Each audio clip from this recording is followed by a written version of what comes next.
नमस्कार, मैं मृदुत्पल नीलोरिम गुप्त लिब्रस क्लासेस के इस ऐप पर आपका हार्दिक अभिनंदन करता हूं। मित्रों, मैं आपके बीच उपस्थित हुआ हूं सुपरटेट अर्थात सहायक अध्यापक भर्ती परीक्षा के पाठ्यक्रम को लेकर। संस्कृत विषय के इस पाठ्यक्रम में जाने से पहले मैं आपको अवगत कराना चाहता हूं कि इसमें कुल कितने प्रश्न आएंगे। आपके सामने यहां मैंने लिखा भी है कि कुल 10 प्रश्न हैं जो कि अनिवार्य हैं। अनिवार्य इसलिए मैंने लिखा है क्योंकि इसके पहले संस्कृत भाषा एक वैकल्पिक हुआ करता था। जब आप सीटेट की परीक्षा दे रहे होते थे या फिर यूपीटेट की परीक्षा दे रहे होते थे, वहां पर विकल्प के रूप में आपके पास 2-3 भाषाएं होती थी, संस्कृत, अंग्रेजी, उर्दू, या इसमें से आप कोई भी भाषा चुन लेते थे।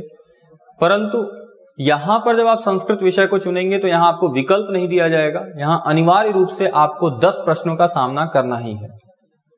तो यहां पर एक प्रश्न उठता है कि माना कि आप जो है सीटेट या यूपीटेट की परीक्षा बड़े ही अच्छे अंकों से प्राप्त किए हैं, पास कर लिए हैं, मगर अंग्रेजी विषय लेकर के, तो निश्चित रूप से आपके लिए थोड़ा सा कठिन होगा। यानी कि ऐसे अभ्यर्थी जो अंग्रेजी भाषा को लेकर के यूपीटेट या सीटेट की परीक्षा को उत्तीर्ण किए हैं, उनके लिए पीआरटी में संस्कृत के ये 10 प्रश्न भारी पड़ते हैं। और ऐसे अभ्यर्थी प्रायः ये सोच बैठते हैं कि इन 10 प्रश्नों को हम छुएंगे ही नहीं, एकदम साइड कर देंगे और इन 10 प्रश्नों की उपेक्षा करके वे पूरे प्रश्न पत्र का हल करने बैठते हैं। तो मेरी राय यह है कि आप इस प्रकार की अगर धारणा आपके मन में है पीआरटी की परीक्षा को लेकर, तो इसे आज ही से त्याग दीजिए। इसका कारण यह है कि पीआरटी में कोई क्वालिफिकेशन मार्क्स जो है एक निश्चित नहीं किया गया है कि हाँ आपको 90 नंबर लाना है, 82 नंबर लाना है और आप जो है तत्काल नौकरी के लिए अर्हित हो जाएंगे। ऐसा बिल्कुल नहीं है। आपको यहां मेरिट बनानी है और मेरिट बनाने के लिए आपको एक एक अंक जो होते हैं महत्वपूर्ण होते हैं। तो आप अगर इन 10 प्रश्नों को, जो कि आपको हो सकता हो कम लग रहा हो, मगर मुझे तो नहीं लगता, आपको 10 प्रश्नों से भी सामना करना है संस्कृत का। हाँ, हो सकता हो कि आप संस्कृत लेकर के विषय को अगर आगे यूपीटेट और सीटेट की परीक्षा पास किए हैं तो आपके लिए ये बहुत ही अच्छा साबित होगा, मगर संस्कृत वालों के लिए उसी तरह अंग्रेजी जो होगा भयावह हो सकता है। वो अंग्रेजी से भी आपको यहाँ पर 10 प्रश्न मिलने हैं। यानी कि यहाँ संस्कृत और अंग्रेजी ये दोनों ही वैकल्पिक न होकर के अनिवार्य हो जाता है। तो ऐसी स्थिति में जो अंग्रेजी में लिया हुआ होता है या संस्कृत लिया होता है, दोनों के लिए बराबर कठिनाई होती है। तो ऐसे दोनों अभ्यर्थी, दोनों वर्गों के अभ्यर्थी की मैं बात कर रहा हूं, ये दिमाग से आपको निकाल देना है कि हाँ हम फला 10 प्रश्न जो है छोड़ करके कार्य करेंगे। आप संस्कृत भाषा को हो सकता हो बहुत कठिन मानते हो और शायद इसीलिए यह निर्णय लेते हो कि हम जो है इन 10 प्रश्नों को त्याग देंगे। तो मेरी मानिए, आप हमसे जुड़िए, इस वीडियो को शुरू से लेकर आखिरी तक देखिए। हमारे आगामी वीडियोस को भी आप अपना स्नेह और प्यार बनाए रखेंगे अगर, तो निश्चित रूप से मैं आपके सामने दावा भी कर सकता हूं, वादा भी कर सकता हूं कि आप इन 10 प्रश्नों को पूरी तरह हल कर सकते हैं। पूरी तरह मैं बोल रहा हूं, इसका मतलब कि आप 10 में 10 अंक भी प्राप्त कर सकते हैं। कारण क्या है?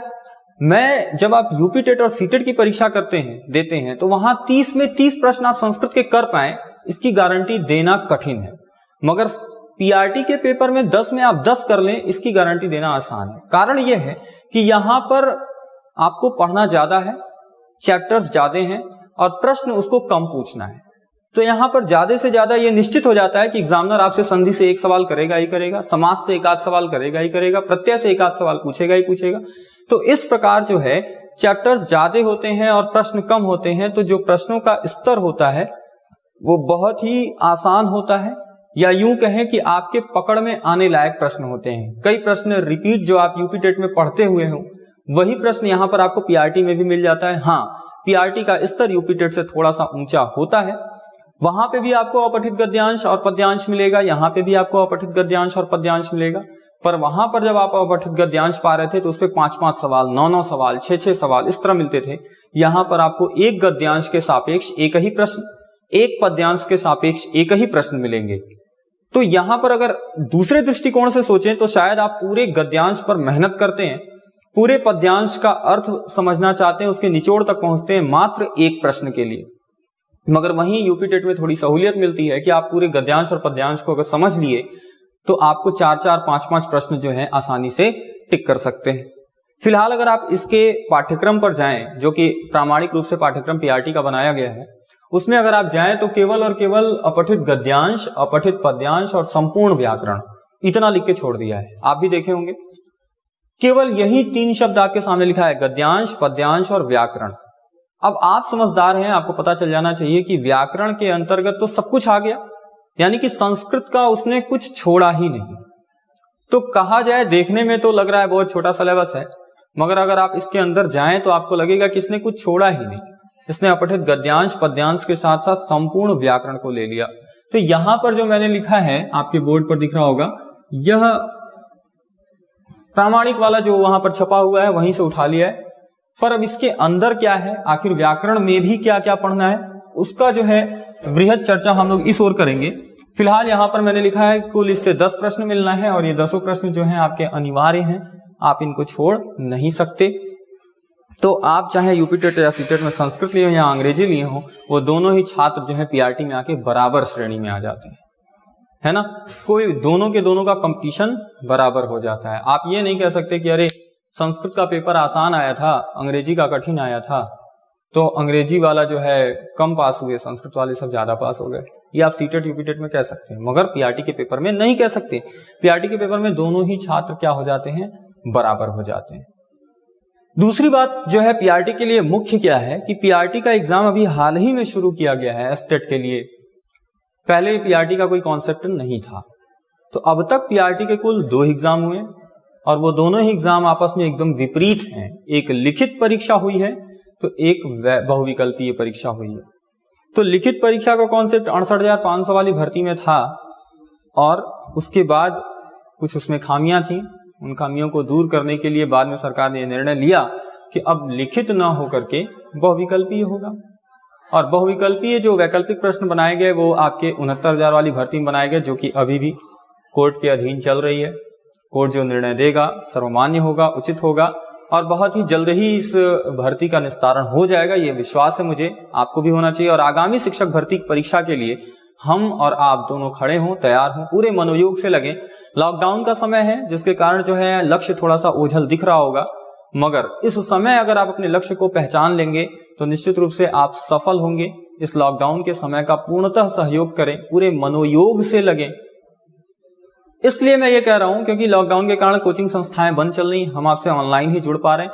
इसलिए लिब्रस क्लासेस ने बहुत ही परिश्रम करके ये लिब्रस क्लासेस का एक ऑनलाइन ऐप बनाया है। आपको पता होगा ऐप के खर्चे बहुत ज्यादा हैं, और इसी कारण हम जब आपसे ऑनलाइन जुड़ रहे हैं यूट्यूब छोड़ करके, तो निश्चित रूप से कुछ इस ऐप को चलाने के लिए मूलभूत न्यूनतम राशि चाहिए, और उसी न्यूनतम राशि के लिए हम सभी छात्रों को जो है एक 999 का शॉर्ट टर्म का एक पैकेज दिए। वो इसीलिए दिए, ऐसा नहीं है कि उसमें कुछ लाभ है या हमारी कुछ आपको लूटने की मंशा है, ऐसा बिल्कुल भी नहीं है। बस आपसे जुड़े रहें, इसके लिए जो न्यूनतम राशि भुगतान हम करा सकते हैं आपसे, वही आपसे कराया गया है। और ये न्यूनतम राशि आज आपको बहुत ज्यादा लग रही होगी, मैं मानता हूं, मगर जिस दिन आप सफल होंगे, जिस दिन आप नौकरी पा जाएंगे, उस दिन आप शायद इस क्षण के लिए हमारे प्रति आभार व्यक्त करेंगे, इस पूरे लिब्रस परिवार के प्रति आभार व्यक्त करेंगे। तो आप जो है इन सारी बातों को एक दरकिनार करें और पूरी तरह से तैयारी में जुड़े। हम आपको बार बार यहां से मनोबल दे रहे हैं, पुनर्बलन दे रहे हैं, है ना। धनात्मक पुनर्बलन है, आपको मनोविज्ञान में बताया भी जाता है, पुनर्बलन के कई प्रकार हैं। तो अफवाहों से बचें, और ऊटपटांग की बातों को सुनने या कहने से बेहतर है कि आप जो है अपने लक्ष्य को देखें और तैयारी में पूरी तरह जुड़ जाएं। यहां पर आपको मैं आपकी क्या मदद कर सकता हूं, मैं आपके सामने यहां पर संस्कृत का पूरा व्याकरण का क्या सिलेबस होगा वो आपके सामने प्रस्तुत करने जा रहा हूं। और आपको मैंने ये बताया भी कि 2 प्रकार की परीक्षाएं आयोजित हो गई हैं। अब तीसरी बार ये पीआरटी का पेपर होगा, जिसके लिए हम लोग तैयारी कर रहे हैं। निश्चित भी नहीं है कि कैसा होगा, हो सकता हो सरकार कहे कि नहीं, हमें जो है फिर से लिखित परीक्षा करानी है, या हो सकता हो वैकल्पिक ही हो। तो हम दोनों के लिए कमर कसे रहें, ऐसा ना हो कि हम किसी एक के प्रति जो है ज्यादा रुझान दिखाएं। आप दोनों के प्रति अपनी कमर कसिए और निश्चित रूप से आगे बढ़िए, आपको सफलता मिलेगी। आगामी शिक्षक भर्ती की वैसे चांसेस जो हैं वो बहुविकल्पीय वाले प्रश्न के ही ज्यादा हैं, चांसेस ज्यादा हैं। तो ऐसी स्थिति में जो प्रश्न पत्र जो आपको मिलते हैं प्रीवियस ईयर पेपर के, जैसे हम लोग बहुत बार कहते हैं प्रीवियस ईयर पेपर पढ़ लीजिए, तमाम प्रश्नों का आपको आइडिया लग जाएगा, मगर यहां पर ऐसा कुछ है ही नहीं। पिछले 2 ही प्रश्न पत्र हैं आपके सामने और वो दोनों ही अलग अलग विधा के हैं। तो एक विधा आप पढ़ेंगे तो आपको लगेगा कि यार 10 प्रश्न केवल आपको संस्कृत के मिलेंगे और 10 प्रश्न मिल जाएंगे 69,000 वाले से, कुल आपको 20 ही प्रश्न जो है प्रीवियस ईयर पेपर से मिलेंगे। और मुझे नहीं लगता है कि 20 प्रश्नों को पढ़कर आप ये अंदाजा लगा पाएंगे कि आगामी शिक्षक भर्ती परीक्षा के 10 प्रश्न संस्कृत के किस प्रकार के होंगे।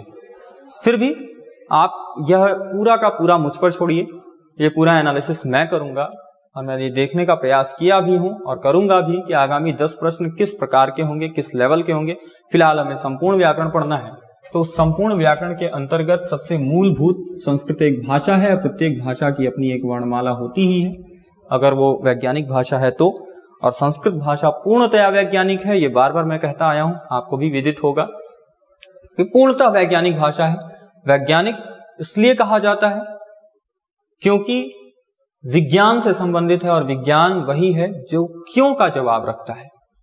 आप संस्कृत में कुछ भी पढ़ेंगे और आप हमसे पूछेंगे क्यों हुआ ऐसा, मैं उसका जवाब देने में सक्षम रहूंगा। और अगर मैं सक्षम नहीं हूं तो इसका यह मतलब मत निकालिएगा कि क्यों का उत्तर ही नहीं मिला, इसका मतलब मुझे नहीं पता होगा, ये मैं मान सकता हूं। मगर संस्कृत के किसी भी प्रक्रिया में, किसी भी परिभाषा में अगर आप क्यों पूछते हैं तो उसका उत्तर अवश्य होता है, और वही उत्तर मिल जाने के कारण हम इस भाषा को पूर्णतः वैज्ञानिक कहते हैं।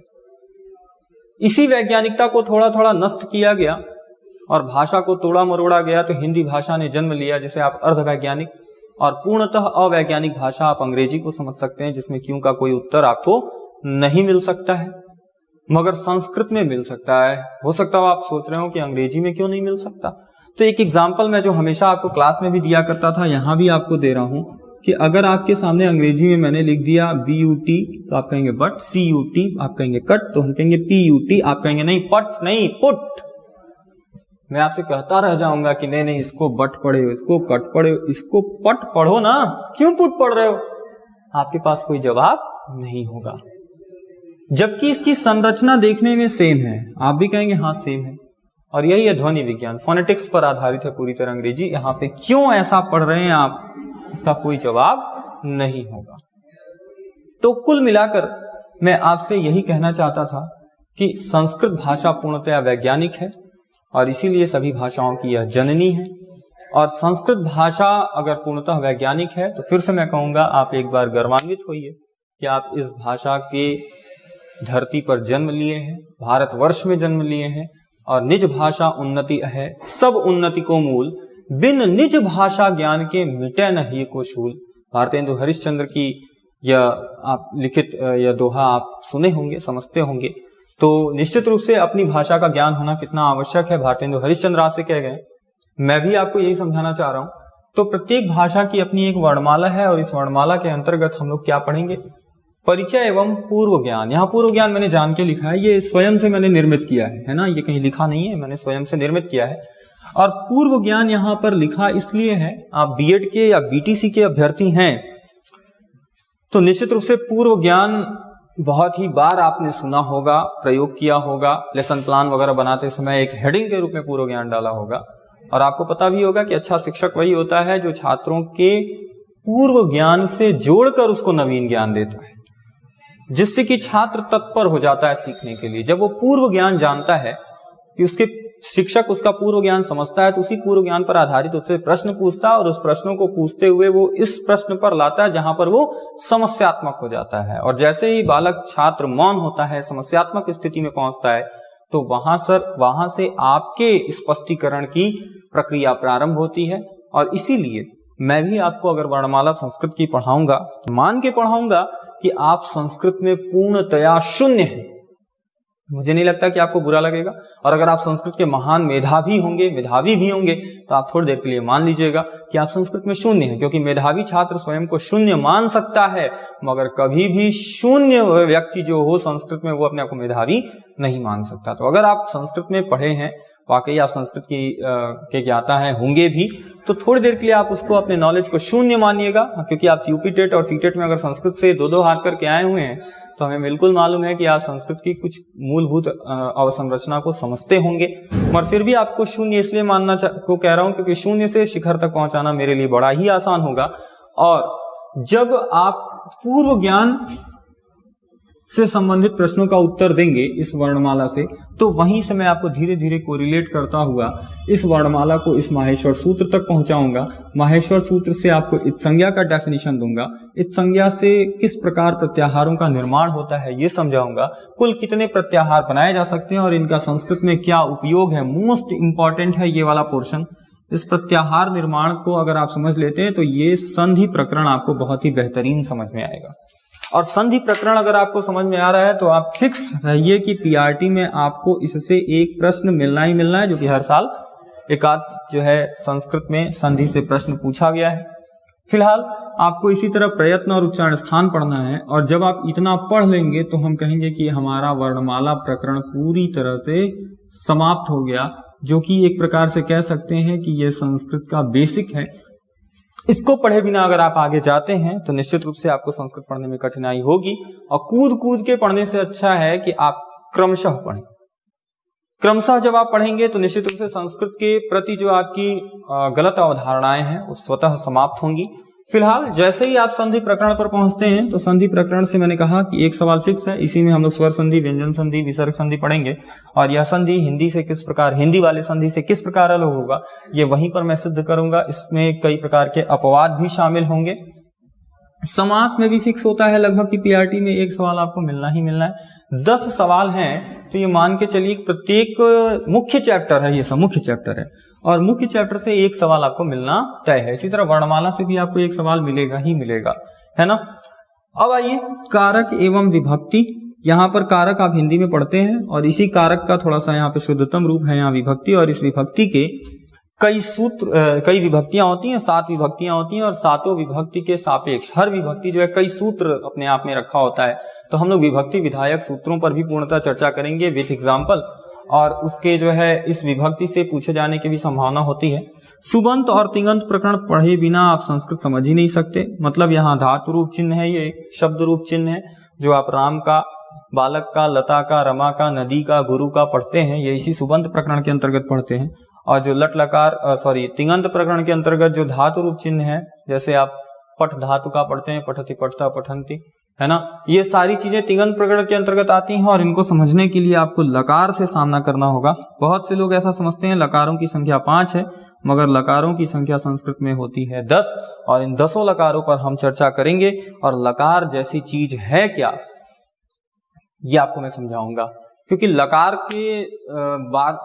की बात जब आती है तो लोग भागना शुरू कर देते हैं संस्कृत से। लोगों को लगता है क्या है लकार, हम तो नहीं समझ पाएंगे। अगर मैं 10 लकार आपके सामने बोलूं, लट, लिट, लुट, लिट, लेट, लोट, लंग, लिंग, लुंग, लिंग, तो आप भी सोचेंगे क्या बोल गया यार।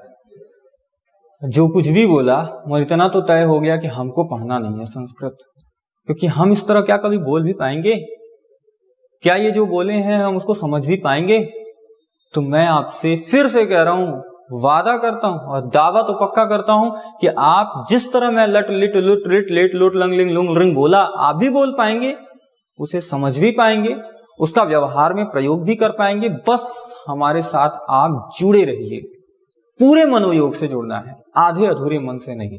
और अगर आप आधे अधूरे मन से जुड़ भी रहे हैं तो निश्चित रूप से विश्वास दिलाता हूं मैं उस अधूरे मन को पूरा कर दूंगा।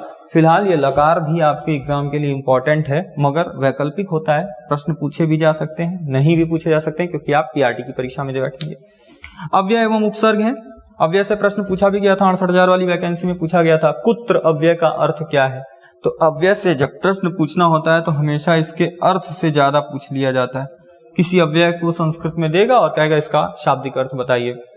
उपसर्ग से भी आपके परीक्षा में प्रश्न, दोनों साल का पेपर उठा के देखेंगे, बना है ना, पूछा भी गया है कि प्रत्येक में कौन सा उपसर्ग है, यही संस्कृत में पूछा गया था। 68,000 वाली वैकेंसी में जो लिखित परीक्षा हुई थी, लिखना था इसके बगल में प्रति उपसर्ग, है ना।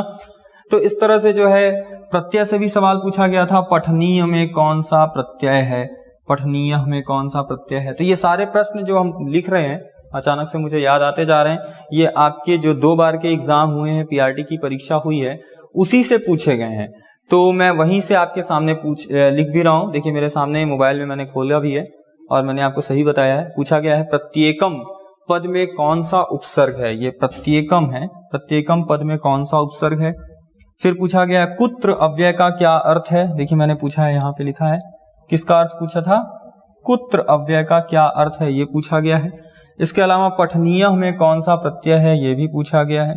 फिर कहा गया है सुखार्थ में कौन सी संधि है, ये इससे पूछ लिया गया है। तो आपको दिखाई दे रहा है कि जो मैं लिख रहा हूं इसी से प्रश्न आपको मिल जाना है और एकदम गारंटी है कि इसी में से प्रश्न मिलेगा। आपको जादू नहीं है, मैंने भी वही चीज लिखा है जहां से प्रश्न पूछा जा सकता है। मगर ये सुखार्थ आप ध्यान दीजिए, ये सब अपवाद वाला है सवाल, और पीआरटी का पेपर दे रहे हैं तो निश्चित रूप से यूपी टेट के पेपर से थोड़ा सा तो इसका स्तर उठाएगा ही। तो ऐसी स्थिति में जो है आपको पूरी तरह से तैयार होकर के जाना है।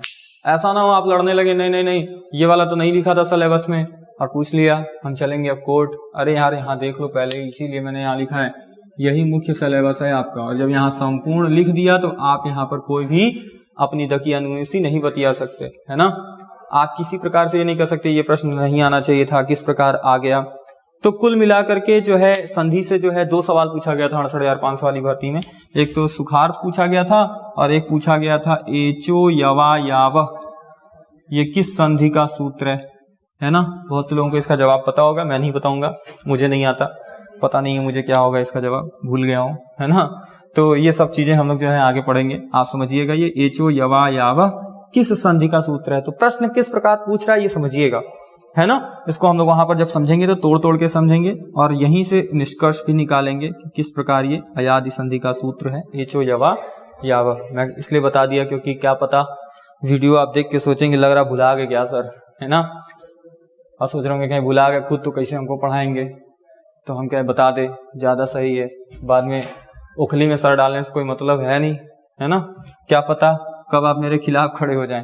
फिलहाल तो यहाँ पर संधि से जो है जब प्रश्न पूछा जाएगा तो ये भी पूछा जा सकता है कि इसमें कौन सी संधि है, सूत्र पे भी जाकर के पूछ सकता है, विभक्ति विधायक में भी इसी प्रकार सूत्र से सवाल पूछ सकता है। तो कुल मिलाकर के आपने देखा ये वाच्य परिवर्तन, ये बहुत ही इंपॉर्टेंट चैप्टर होता है। प्रश्न को अगर थोड़ा कठिन बनाना होगा, पेपर को स्तरीय बनाना होगा, तो निश्चित रूप से वाच्य परिवर्तन से प्रश्न पूछ लिए जाएंगे, है ना। हालांकि 2 साल का पेपर मैंने देखा है, 2 साल वाच्य परिवर्तन से सवाल नहीं पूछा गया है, मगर आप तैयार रहिए, मैं बार बार कह सकता हूं, क्योंकि पीआरटी का स्तर अब धीरे धीरे बढ़ाया ही जाएगा, घटाया नहीं जाएगा। ये 2 बार पेपर हुआ है ना, तीसरी बार जो पेपर होगा इन दोनों से अधिक अच्छा होगा। और चूंकि आप जो यूपी टेट पास करके आए हैं उसको पेपर में निकाला था कि अब यूपी टेट के पेपर को थोड़ा सा स्तरीय बनाया जाएगा, ऊंचा उठा कर पूछा जाएगा, तो बना के पूछा भी गया, तो निश्चित रूप से उसके सापेक्ष जो पीआरटी ये कराएंगे उसको भी थोड़ा सा ऊंचा रखेंगे। और ऊंचा रखने के लिए ये सारे प्रश्न इस चैप्टर से प्रश्न बन सकता है। फिलहाल अन्य मैंने इसलिए लिख दिया है कि कुछ छूट छाट रहा होगा इसमें से, तो जो है हम लोग उसको अन्य के अंतर्गत पढ़ लेंगे अगर कुछ छूट रहा होगा तो। और क्या क्या आ सकता है अन्य के अंतर्गत, जैसे संस्कृत गिनती, जो कि यूपी टेट में आप बड़े मन से पढ़ते हैं, यहाँ पे भी आपको संस्कृत गिनती याद होना चाहिए, क्या पता संस्कृत गिनती से ही प्रश्न पूछ ले, है ना। उसके अलावा संस्कृत शब्दावली मैंने लिखा है। संस्कृत शब्दावली का मतलब ये हो गया जो यूपी टेट के सिलेबस में आता है, आस पड़ोस की वस्तुओं का नाम, संबंधों का नाम, पशुओं का नाम, पक्षियों का नाम, फलों का नाम, है ना। तो इन सभी का नाम संस्कृत में आपको याद होगा, तो क्योंकि पिछले पेपर में पूछा गया था बुआ को संस्कृत में क्या कहते हैं, ये 69,000 वाली वैकेंसी में पूछा गया था बुआ को संस्कृत में क्या कहते हैं। तो ये बुआ को संस्कृत में क्या कहते हैं ये आपको इसमें से किसी चैप्टर में नहीं आएगा, ये किस में आएगा, इसी संस्कृत शब्दावली में आएगा, संबंधों का नाम। तो संस्कृत में क्या कहते हैं यह बहुत जरूरी है, क्योंकि आप संस्कृत भाषा का पेपर देने जा रहे हैं, तो भाषा में आपकी कितनी अच्छी पकड़ है ये जो है जानने के लिए वो इस प्रकार के प्रश्न पूछ सकता है। और पूछा भी है बुआ को संस्कृत में क्या कहते हैं, इसलिए मैंने ये हेडिंग जोड़ लिया। मैंने बोला ना कि ये जो आपके सामने मैं दिखा रहा हूं ये मैंने खुद क्रिएट किया है, हालांकि है तो मुख्यतः यही है, सिलेबस डिस्कशन के लिए यही 3 बहुत है, और इस 3 को प्रीवियस ईयर पेपर से मैं मिला करके जो निष्कर्ष निकाल पाया हूं वो आपके सामने रखा हूं। इसके अलावा अपठित गद्यांश और पद्यांश तो यहाँ साफ साफ लिखा गया है, तो यहाँ भी मैंने साफ साफ लिखा है, बशर्ते कि मैंने बताया कि इस गद्यांश पर जो आप 55 सवाल हल करते थे, अब यहाँ पर 10 ही प्रश्न पूछने हैं इसको, तो इस 10 में गद्यांश से एक ही सवाल पूछेगा, पद्यांश से एक ही सवाल पूछेगा। 68,000 वाली 500 वाली वैकेंसी में लिखित परीक्षा वाले में एक गद्यांश भी पूछा था और एक पद्यांश भी पूछा था, मगर दोनों से एक एक सवाल पूछा था, 2 सवाल इसी में चले गए थे, है ना। बाकी ये भी सब जो है इसमें से भी जो प्रश्न बताए हैं वो 68,500 वाली वैकेंसी में ही बताए। मगर जब 69,000 वाली भर्ती मतलब जो पिछली पीआरटी की परीक्षा हुई थी तो उसमें एक पद्यांश पूछा था और गद्यांश से कोई सवाल नहीं पूछा था, पद्यांश से बस एक सवाल पूछ लिया गया था, ठीक है। तो आपको यहां पर ध्यान देना है कि गद्यांश और पद्यांश अगर ये अलग से मेंशन किया है तो निश्चित रूप से इससे सवाल बनेगा।